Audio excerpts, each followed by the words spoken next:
Olá para você que acompanha o canal Tefé Podcast, estamos de volta depois de um longo período sem realizarmos aqui as nossas gravações direto dos estúdios da Voz da Ponta Branca, a qual a gente tem essa parceria.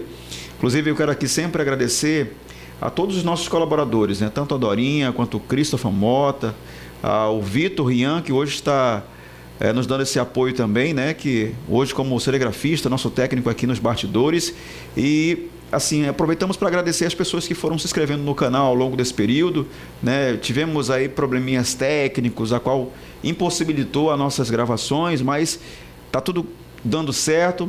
Em especial nesse podcast eu quero agradecer uma pessoa que está nos auxiliando muito, né? O meu amigo Rogério, da Casa da Fotografia, que é nosso parceiro agora, atual parceiro, patrocinador e também parceiro aqui do programa Tefé Podcast, tá certo? Bem, gente, nós tivemos aqui vários eventos ao longo desse período, vamos gravar com várias pessoas que estiveram envolvidos com esses eventos, seja cultural, esportivo, né? Tivemos bastante aqui na cidade de Tefé. Mas, recentemente nós tivemos aí o nosso 50º Festival Folclórico.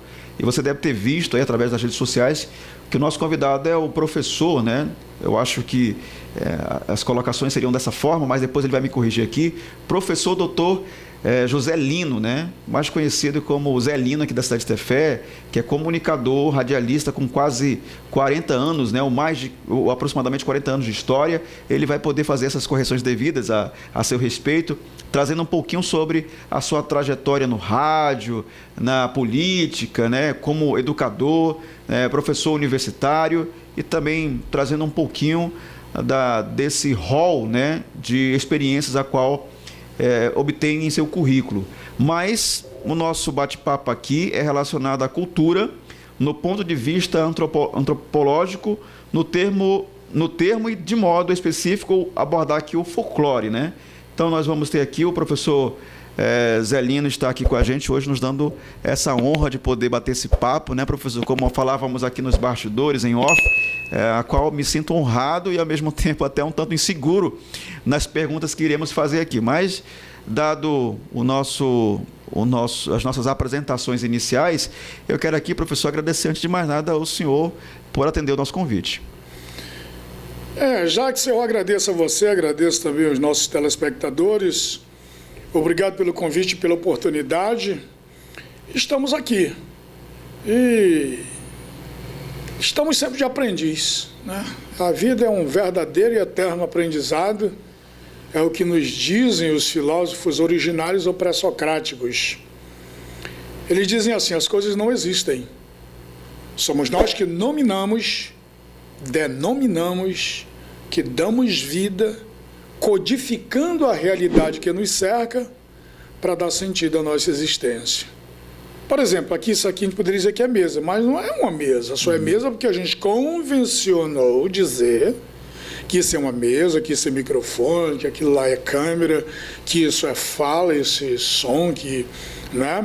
E que para ser mensagem não pode ter ruído, então eles estão certos, né? A filosofia como base de tudo, né? Professor, antes de mais nada, de a gente começar essa trajetória desse bate-papo, eu era ouvinte. Assim como um bom ouvinte, eu gostava, né, de estar acompanhando as coberturas.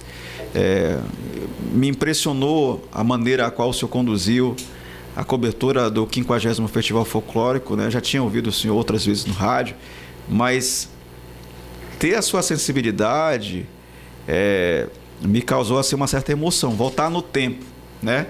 Mas antes de a gente chegar a esse ponto da cobertura do Festival Folclórico, eu gostaria que o senhor, assim como a gente já viu em outras entrevistas suas, falasse para os nossos ouvintes, aqueles que estão assistindo de outros cantos do Brasil, que tem muitas pessoas que nos assistem, para a gente começar. O pontapé inicial, quem é o professor Zé Lino, como é conhecido, José Lino, de onde veio, né? Como vive. Eu vi, e a gente sabe que o senhor teve uma trajetória também na política, como educador, historiador, né? Escritor, dentre outras coisas que o senhor também tem aí no seu rol, né? No seu currículo. Então eu queria que o senhor começasse falando quem é o Zé Lino conhecido aqui na cultura, na política, no social, aqui no município de Tefé. Certo, então vamos lá. Eu sou Josalino do Nascimento Marinho, morei desde criança na comunidade do Jutica e lá fiquei por 20 anos, trabalhando na agricultura, no machado, no pandeiro, no teçado, derrubando, né, a floresta para plantar a mandioca e produzir a farinha. E desde essa infância, então um trabalho muito duro, muito difícil de ser realizado, principalmente com uma criança, porque lá também tem um rito de iniciação. Lá, quando a gente é bem jovenzinho e a gente encontra uma casa de caba, mais ou menos com 40 centímetros de diâmetro, chamada tapiú, metade dela é preta e para a parte, para o final, é amarela. Então, os adultos dizem logo, a gente está roçando uma capoeira, né, que já não existe mais a mata nativa, para derrubar e depois tocar fogo e plantar a maniva que vai produzir a mandioca e, obviamente, a farinha. Ele diz, 2 garotos que estão passando aqui da criancice para a fase adulta para mostrar que são machos mesmo. Então, é um sofrimento também. Aí você tira a camisa, tirem a camisa, derrubem a casa de caba, e você derruba a casa de caba, e depois você rola, você e o outro parceiro, por cima da casa de cabo, e no finalzinho tem um mel impressionante. Tome o mel. Então você fica todo inchado, né? Cada um pega 190, 142 ferradas. Você passa o dia todinho trabalhando com a mão toda inchada, pegando no cabo do teçado, para mostrar que você virou gente, que você virou adulto, como eles dizem lá, que virou macho, porque o preconceito ainda é muito grande. Então, essa vida, mas isso vai servindo para você se tornar mais forte, né? E, infelizmente, quando você cresce e fica também adulto, você faz outros jovenzinhos também passar pelo mesmo ritual, do jeito que fizeram com você. Bora, você está roçando, 2 cabras aí que estão querendo passar para a fase adulta. Então, lá vai o mesmo processo. Então, quando está cheio, lá no Jutica, ele fica na margem do rio, tem um lago atrás, mas um igarapé imenso, Açu também, do Tupi-Guarani, que quer dizer grande. Então, quando seca, fica só o riozinho bem sinuoso, ou o igarapézinho bem sinuoso, você sai 2 horas da manhã remando uma canoa de 7 metros, para chegar 10 horas no Porto da Roça. Era assim que eu fazia. Levava um pedacinho de pirarucu frito no meio da farinha, chega lá, você faz um chibé, tomava aquilo, molhava a farinha, engolia, e eu não colocava a roça na capoeira, porque na capoeira nasce tanto matinho que você tem que capinar 3 vezes e a mandioca não fica muito grossa, ela não fica muito viçosa, como a gente diz. Então eu só colocava na mata. E a mata, como já houve muito desmatamento, ela estava muito distante. Então geralmente era 45 minutos com paneiro, sem paneiro para ir e com paneiro na costa. Isso provocou na minha cabeça, como eu estava crescendo, 4 dedos de afundamento de um lado para o outro aqui, que depois, né, se você quiser tocar para ver, o paneiro de mandioca. Na primeira viagem eu não arriava nenhuma vez, na segunda também não, na terceira eu arriava 2 vezes, na quarta mais 2 e na quinta até 3 vezes, porque eu carregava 5 paneiros, que era para dar 2,5 sacos de farinha, e se botava mandioca terça, quarta e quinta, e remava de lá para chegar às 7 horas, aí tinha umas canoas já lagadas, com 2 dedos fora d'água para aquela água esquentar, e com 3 dias tá mole. Então você coloca segunda, terça e quarta e torra quinta, sexta e sábado. Então, botando assim 2,5, 4, você tem 7,5 sacos de farinha por semana ali, que é aquela farinha que você vai vender. Naquele tempo era para comprar o açúcar, o querosene, o fósforo, o tabaco. Eu nunca fumei, nem o papilinho, mas as outras coisas necessárias, até o cartucho e tal, para manter na espingarda que era necessário, e assim sucessivamente. Mas nunca deixei de estudar. Quando eu ia para a roça de manhã, eu estudava à tarde. Quando eu ia à tarde, eu estudava à noite. Mas nunca deixei de estudar. E lá só ia até a 4ª série, para já apressar. A 4ª série. Mas eu terminava a 4ª série, e aí eu dizia para a professora, me deixa começar de novo, né? Então isso me possibilitou muitos conhecimentos, que o que eu não tinha assimilado naqueles 4 primeiros anos, que lá é classe muito seriada. É o primeiro, naquele tempo era a primeira, a segunda, a terceira e a 4ª série, todos juntos. Sim. Então a professora atendia o pessoal da primeira, da segunda, da terceira e da 4ª. Isso me possibilitou maiores conhecimentos. E as minhas primeiras professoras, a Hilda Cunha, que era sobrinha do seu Washington Cunha, o pai do Márcio aqui do Jutica. E A Naísa Cunha, que está viva também, hoje a minha cunhada é mulher do irmão Edinho Queiroz, que já viajou para o Oriente Eterno, né? E que está viva aqui na cidade de Tefé, nas proximidades do Ibama. Então, esse é o Zaline. E aí, na sequência, eu comecei a ascender rapidamente na comunidade e passei a ocupar a liderança da comunidade, a agricultura e fazer cursos de catequese pastoral familiar, educação religiosa na família. Eu vim de SABs, de comunidades eclesiais e rurais de base, né, que ensina você a fazer realmente. E dos 13 eu comecei a ser o catequista, e aí o padre Roberto morreu, assumiu o padre Quintino, então você, o catequista, é aquele que celebra o culto e faz a interpretação do evangelho, e etc. E assim me facilitou. Mas eu cheguei à escola aos 5 anos de idade, aliás, aos 7, porque aos 5 não podia, naquele tempo só podia começar aos 7. Mas a mamãe também era professora, então ela me alfabetizou recitando poesias. Isso me ajudou muito. Ela falava uma poesia pequena e pedia para mim memorizar já e dizer na segunda vez. Ela começava assim: subi no lírio alto, pedi água para beber, não era sede, não era nada, era vontade de te ver. Repete. Aí eu, não, diga pelo menos 3 vezes. E enquanto eu imaginava que ela ia repetir a poesia, ela já vinha com outra. Tem os 5 chapéu finos, todos 5 agaloados, tem os 5 amor no mundo, firme e 4 enganados. Esse firme é que me mata, que me rouba o coração. Eu sou firme na pisada e vou morrer nas tuas mãos. Agora, tu imagina para uma criança de 5 anos, né? Então, eu hoje avalio que isso foi muito importante para o meu desenvolvimento. Isso influenciou muito. E todo tipo de livro se tinha para ler. Todos os livros que você imaginar de história, de filosofia, de ética, de sociologia, que eu nem sabia o que era. O senhor gostava de ler? Então, como eu aprendi a ler os 5, e a poesia fez parte da minha vida. Eu dizia, mãe, repete essa daí do chapéu. Ela já vinha com a mais bem maior, né? Só criança travessa, porém tinha boa cabeça e muito bom coração. Se não fosse assim por certo, ninguém me haveria querido. E me diriam de perto, que menino aborrecido. Se eu puxo a cauda de um gato, eu faço cruz na mão. Se eu sou traquina de fato, mas eu sei da minha lição. Não sou assim tão levado, jamais insulto ninguém. Na escola sou estimado, em casa me querem bem. Afinal, sou pequeno, comigo ninguém se mete. Quando eu estou no meu terreno, acabo pintando 7. Nossa, então isso ia à noite, até 10 horas. E eu dizia, repete, ela já vinha com outra. Bom dia, minha cravinha, deu bom dia o cravo branco, adeus cravo, rei das flores, jardim da minha alegria, só queria ter empate que eu te visse todo dia. Adeus rostinho mimoso, adeus feição delicada, ali que nem vez desgalhado, manjericão melindroso, tu eis um roseiro formoso que nasceste entre as flores, adeus centro de amores, tu vai eu fico chorando, adeus até não sei quando, adeus cravo, rei das flores. E uma última aqui, porque senão vai... E eu, mãe, repete essa. Ela diz, aí já vinha com outra. Aí todos cantam sua terra, eu também vou cantar a minha, nas deibles cordas da lira, hei de fazê-lo rainha, hei de dar-lhe a realeza, que é a mão da natureza nesses troncos de beleza esmerou-se quando tinha. Corri para a banda do sul, debaixo de um céu de anil, encontrarei o gigante Santa Cruz. Hoje o Brasil, uma terra de amores, é cultivada de flores, onde brilham seus amores nas belas tardes de abril. Bem, vamos parar aqui, porque eu passaria aqui horas. E essas poesias não são minhas, são de autores, né, que ela tinha lido e ia passando. Mas eu sempre dizia, mãe, quando eu ficar um pouco maior, eu vou fazer as minhas poesias. E eu fiz as minhas. Eu fico extasiado, professor, com essa sua memória e, ao mesmo tempo, com essa sua... É fantástico, né? E no tema que você vai nos perguntar, que é do folclore, então a gente já começava com a literatura de cordel, porque ela sabia tanto recitado quanto cantado. Ela dizia, vamos falar do... Olha aqui, você já leu o livro do encontro do Zé Pretinho com o Cega Aderaldo? Eu disse, já. Aí ela começava, né? Eu cantei na Pimenteira e também na Lagoinha, já recebi um convite para cantar lá na Varginha. Isso o cego dizendo. O cego, ele tinha uma devoção com Santo Antônio, tudo que ele ganhava ele deixava lá na igreja. Não interessa se alguém ficava ou não, ou se era bem utilizado. Sim, você está entendendo? Ele cumpria a parte dele. E o Zé Pretinho era um cara bom também, mas era muito arrogante.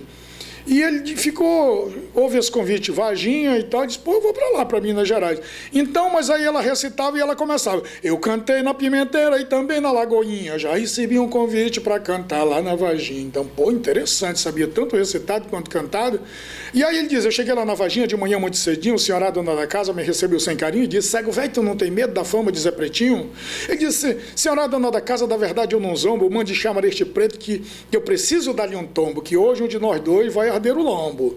Aí ela mandou logo um portador, e o Zé Pretinho disse, olha, eu queria dizer ao portador que me avisa, vai dizendo ao velho cego que vai tirando a camisa e vai benzendo o lombo que eu vou dar-lhe uma pisa. Aí o cego dizendo, nossa, eu fiquei prestando atenção, chegou o Zé Pretinho, puxou sua rabeca, supõe que seja um violino, né? De dentro de um saco de chita. Ela na casa do Coronel Duda, tinha muitas mulheres, como sempre, né? Aí puxou sua rabeca de dentro de um saco de chita, as meninas gritaram, meu Deus, mas que rabeca bonita. Aí diz ele, puxei minha rabequinha de dentro de um saco de meia, as meninas gritaram, meu Deus, mas que rabeca feia. E ele disse, nossa, então já começou a hostilidade, até porque ele era cego, o preconceito em relação à cegueira, né? O DV, o deficiente visual, ele disse, eu vou ver o que ele canta e tal. E isso, eu tinha esse diálogo também com a mamãe, né? Parecia que nós estávamos escrevendo a literatura também ali. Então aí ele disse assim, vou tentar logo um verso pesado para ver como é que reage o negro, né? Aí disse, negro é a raiz que apodreceu, o casco de judeu, moleque infeliz, vai pro teu país, senão eu te insulto, te dou de murro, cara de cavalo, cabeça de burro. Quer dizer, isso, muito tempo antigo, não pegava nenhum preconceito, mas hoje é entendido como um preconceito em relação ao negro. Mas como era um desafio, aí o negro reagiu forte, disse, olha, encontrei um cego mal criado, taquei-lhe um machado, ele caiu, eu sangrei, o couro eu tirei em régua de escala, arrastei para um beco, depois para uma sala e depois dele seco, deu mais de uma mala. Aí ele disse, pô, o cara é bom, né? E aí assim desenrolava aí. Mas só para finalizar para a gente entrar no folclore, como você disse ainda agora, que o nosso tema seria esse, dentro da cultura, entendido do ponto de vista antropológico. Aí o cego, percebendo que o Zé Pretinho era muito bom, disse, eu vou fazer uma espécie de enigma, mas numa cantoria aqui com ele. E disse, negro, agora eu vou cantar a pacajá, mesmo assim fez um borrego no bico de um cacará, quem apaca, cara compra, cara paga e pagará. Aí ele não entendeu, ele disse, cego, se não for maçado, repete a paca de novo. Ele disse, ora, com tanta pergunta desse negro capivara, não há quem cuspa pra cima que não lhe caia na cara, quem apaca, cara compra, cara paga e pagará. Aí disse para ele, aí ele disse, o negro disse, o Zé Pretinho disse, cego, agora eu vou cantar a pacajá, quem apaca, cara compra, cara paga e cagará. Aí errou, né? Aí houve um trovão de risada com o verso do Pretinho, o corão do Dadice disse, afasta para ali, negrinho, vai, descansa teu juízo que o cego canta sozinho. Aí diz ele, quando eu puxei os meus versos com minha velha rabequinha, que procurei o negro na sala, ele estava na cozinha, daí a pouco queria entrar na porta dos camarins. Então, nossa, então foi essa vida então do folclore, de toda essa literatura de cordel, porque minha bisavó veio de Alagoas, morava em Alagoas, veio depois da seca de 1877, quando 10 anos deixou de chover lá, e aí ao deixar de chover lá, ela veio para Juazeiro. Foi lá que deixaram os tijolos e diz ela, Joaquina do Nascimento Cajueiro e o marido dela, Ludugero do Nascimento Cajueiro, ainda depois de 1877, ajudaram os tijolos que foram deixados em Juazeiro lá. Padre Cícero conversou dezenas de vezes com o Padre Cícero e ele ajudou a carregar, ela ajudou à noite, eles carregavam os tijolos para construir a igreja de Juazeiro, né? E que eles vieram para cá e compraram o Gavião, que hoje faz parte do município de Caruaru, que lá ainda está no nome do meu avô, né? E que nós nunca fizemos questão, que era para a gente também estar recebendo, quem sabe, parte do royalties que estão sendo pagos só para o município de Caruaru. Sim. Mas eu acho que não mudou. E eu digo, às vezes, a gente tão esclarecido, mas como eu disse para vocês, a gente precisa continuar aprendiz. Nós nunca reivindicamos isso, mas está no nosso nome, comprado e pago. Quando o marido dela morreu, 30 anos depois que ela estava lá, ela deixou na mão de um coronel, amigo dela lá, coronel de Barranco, chamado Agé, e veio embora para a chamada Extrema Liberdade, abaixo de São Vicente, abaixo descendo o rio Solimões, na margem direita. Tem o Jutica, tem o Bonfim, o Santo Eduardo, aí chega no São Vicente, aí que está a Extrema Liberdade para chegar no Porto de Nazaré. Naquelas imediações, e deixou as terras até hoje lá. E nós não reivindicamos. Impressionante isso, né? Professor, como que agora, depois de o senhor ter adquirido todo esse desconhecimento... Mas aí aconteceu o seguinte, Jacques, eu cheguei em 80 na 4ª série, então só para a gente não perder esse link, né? Essa linha de transmissão, para a gente não ressuscitar o fato do passado no presente e não virar um anacronismo, como a gente diz na história, já que a minha formação é de historiador e filósofo também. Então eu cheguei aqui em 80, aí eu disse, pô, 4 irmãs mulheres, eu criando tudo, pai nunca quis nada, e tomei conta mesmo da família dos 5, 6 anos de idade, né? A professora Zélia, que é a coordenadora da SEDUC, a professora Zelinda, nossa, uma família de gente que estuda. E aí eu disse, eu vou me embora, mas eu tive que deixar lá 4 irmãs mulheres para cuidar de uma roça, uma mãe, que também tinha alguns problemas de saúde. Eu disse, eu vou, e vim me alistar, e vim para entrar para o seminário maior, para ser padre, que eu queria fazer filosofia e sociologia, que eu sabia que eu não ia poder chegar à faculdade sozinho.